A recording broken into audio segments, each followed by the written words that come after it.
బాప్తిజం తీసుకున్నప్పుడు నీ హృదయంలో ఉన్న ఆ తప్పున ఎక్కడికి పోయింది? రక్షణ పొందిన ఆ మొదటి రోజుల్లో దేవుని మీద ఉన్న ఆ ప్రేమ, ఆ భక్తి ఇప్పుడు ఎక్కడుంది? ఒకప్పుడు నువ్వు ప్రార్థన లేకుండా ఉండలేకపోయేదాన్ని. ఇప్పుడు ప్రార్థన చేయడానికి సమయం లేదంటున్నావు. ఒకప్పుడు బైబిల్ చదవకపోతే మనసుకు సమాధానం ఉండేది కాదు. ఇప్పుడు బైబిల్ తెరవడం కూడా భారంగా అనిపిస్తుంది. గమనిస్తున్నావా? నీ ఆత్మ ఆకలితో అలమటిస్తుంది, కానీ నువ్వు దాన్ని పట్టించుకోవడం లేదు. ప్రార్థన ఇప్పుడు భారంగా మారిపోయింది. చర్చికి వెళ్ళడం ఒక డ్యూటీ అయిపోయింది. తర్వాత ప్రార్థన చేస్తాను, తర్వాత చూస్తాను, తర్వాత బైబిల్ చదువుతాను. నిర్లక్ష్యం నేను దేవుడి నుండి దూరం చేస్తుంది.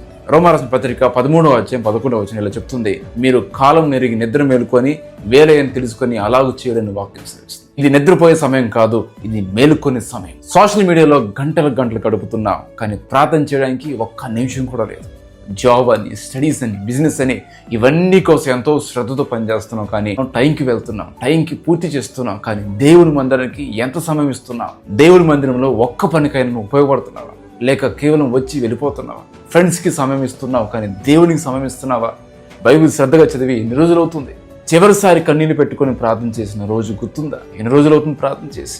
మేల్కొని లేని సైనికుడు యుద్ధంలో ఎప్పుడైనా ఓడిపోవచ్చు, పడిపోవచ్చు. ఇది ఆట కాదు, ఇది ఆత్మీయ యుద్ధం.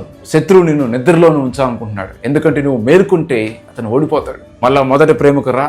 ఈ రోజు నీ సోమర్థనాన్ని వదిలే, మోకాలపై పడిపో, ప్రార్థన చేయి. నీ మొదటి ప్రేమతో, ఆ ఆరంభంలో ఉన్న అగ్నితో మళ్ళా దేవుని దగ్గరకు రా. నిర్ణయం తీసుకో. ఇక మీదట దేవునికి సమయం కేటాయిస్తాను, ప్రతిరోజు ప్రార్థన చేస్తాను, బైబిల్ చదువుతాను, బైబిల్ చదవడం నా అలవాటు చేస్తాను, చర్చిలో సేవ చేస్తాను.